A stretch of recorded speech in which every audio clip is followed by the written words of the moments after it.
Hello and welcome back farmer boy. आज की इस वीडियो में बात करने वाले हैं जीपैट के बारे में, यानी कि ग्रेजुएशन फार्मा एप्टीट्यूड टेस्ट। जी, ये एग्ज़ाम को कैसे दे सकते हैं, इसकी क्या एलिजिबिलिटी है, क्या क्राइटेरिया है और इसकी कौन कौन सी बुक्स आती हैं मार्केट में, और इसके एग्ज़ाम पैटर्न के बारे में भी डिस्कस करेंगे, और इसकी जो फीस स्ट्रक्चर होती है, एग्जामिनेशन फीस स्ट्रक्चर होती है, उसके बारे में भी हम डिस्कस करने वाले हैं। तो वीडियो को पूरा ज़रूर देखें। अगर हमारे चैनल पर नए आए हैं तो इस चैनल को सब्सक्राइब कर लें। चलिए स्टार्ट करते हैं।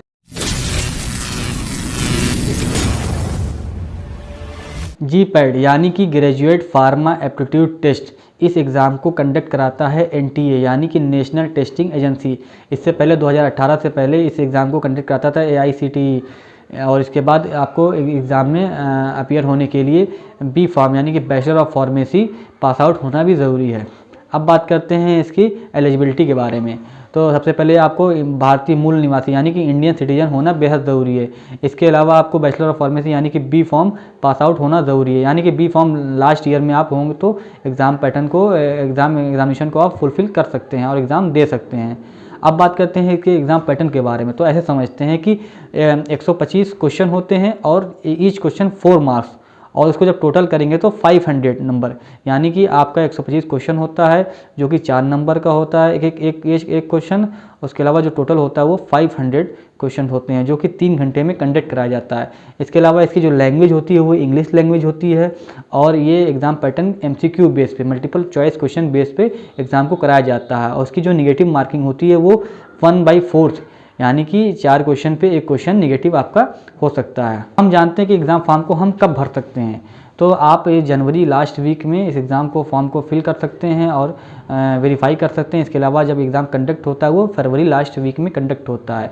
और इसकी जो फ़ीस होती है वो जनरल में मेल में 2000 होती है एंड फीमेल में 1000 होती है, और OBC SC ST के लिए मेल में 1000 होती है और फीमेल में भी 1000 होती है।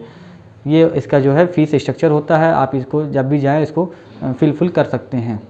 अब बात करते हैं इसके बुक्स एंड सिलेबस के बारे में, इसके सब्जेक्ट के बारे में कि कौन कौन से सब्जेक्ट जीपैट की तैयारी करने के लिए हमें चाहिए होते हैं। तो सबसे पहले 2 स्टेप में बांटते हैं, जैसे major and minor subject. Major subject में आता है फार्माकोलॉजी हो गया, कोग्नोसी हो गया, मेडिसिनल केमिस्ट्री हो गया, फार्मास्यूटिकल एनालिसिस हो गया एंड फार्मास्यूटिक्स हो गया।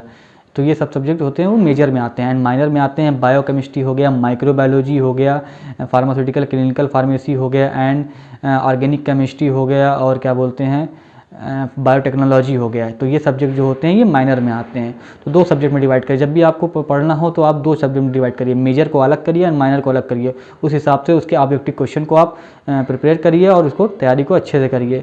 जैसे आपको फार्माकोलॉजी में जो आती है सबसे अच्छी जो मानी जाती है वो KD त्रिपाठी सर की आती है, एसेंशियल ऑफ मेडिकल फार्माकोलॉजी, जो लिंक डिस्क्रिप्शन में दे दूंगा आपको, वहाँ पे जाके आप चेकआउट कर सकते हैं बाकी बुकों के बारे में भी।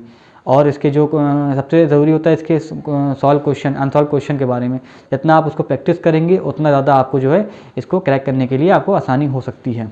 अब जानते हैं कि इसकी कट ऑफ के बारे में, कि इसकी क्या कट ऑफ जाती है और कितना जो है स्टूडेंट इसको बीट कर पाते हैं। तो इसकी अब तक की जो सबसे हाईएस्ट कट ऑफ गई है वो 160 से ऊपर कभी ऊपर नहीं गई है। 140 होती है, 130 होती है एंड लास्ट 120 तक कट ऑफ गई है।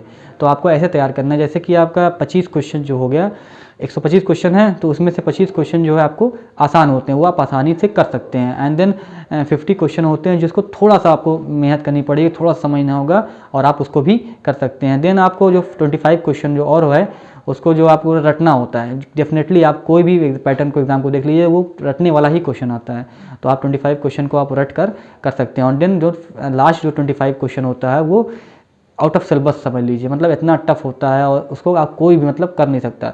तो माइनस मार्किंग होती है, तो आप शुरू का 25 क्वेश्चन एंड थर्ड जो है तो 25 क्वेश्चन, तो 25-50, और आपको पास आउट होने के लिए 40 क्वेश्चन आप अगर कर दिए अच्छे से तो आप जो है 40 इंटू 4 कर देंगे तो आप तो 160, मतलब 160 कट ऑफ जाती है। 40 क्वेश्चन और 4 मार्क्स, मतलब इनको इंटू कर देंगे तो आप 160 हो जाता है। तो आपको जो है 160 तक कट ऑफ लाना है। तो आप शुरू का 125 क्वेश्चन यानी कि जो आसान होते हैं उसको प्रिपेयर कर लीजिए, और जो रटने वाले क्वेश्चन होते हैं मतलब 25 में 50 आपका जीपैट क्लियर हो सकता है। तो थोड़ा समझने की ज़रूरत है कैसे करना है, थोड़ा इसके सॉल्व क्वेश्चन अनसॉल्व क्वेश्चन को आपको प्रिपेयर करना होगा। मैं तो कहूँगा सबसे ज़्यादा आप अनसॉल्व को प्रिपेयर करिए, वो ज़्यादा बेनिफिट करेंगे, ना कि किताबें बहुत ज़्यादा है, बहुत लेंदी कोर्स है तो उसमें आप लड़के कन्फ्यूज़ हो जाते हैं। तो सबसे ज़्यादा कोशिश करिए करिए कि आप अनसॉल्व पेपर को प्रिपेयर करिए, पुराना 9, 10, 11 से लेकर पूरा 22 तक आप उसको प्रिपेयर करिए और उसको अच्छे समझिए। और सबसे ज़्यादा कि मेजर बुक्स में जैसे कोलोजी और कोग्नोसी हो गया और फार्मास्यूटिक्स जैसे इंडस्ट्रियल फार्मेसी हो गया एंड फार्मास्यूटिकल एनालिसिस हो गया, इस पर ज़्यादा ध्यान दीजिए। और माइनर जो है 25 क्वेश्चन जो रटने वाले होते हैं उस पर ध्यान दीजिए। ये थी जीपैड यानी कि ग्रेजुएशन फार्मा एप्टीट्यूड टेस्ट के बारे में, exam pattern, eligibility, exam fees और सब चीज़ों के बारे में आपको नॉलेज मिल गई होगी। तो अगर आपको वीडियो अच्छी लगी तो वीडियो को लाइक करें, शेयर करें, सब्सक्राइब करें एंड बेल आइकन को प्रेस करना ना भूलें। मिलते हैं अगली वीडियो में, धन्यवाद।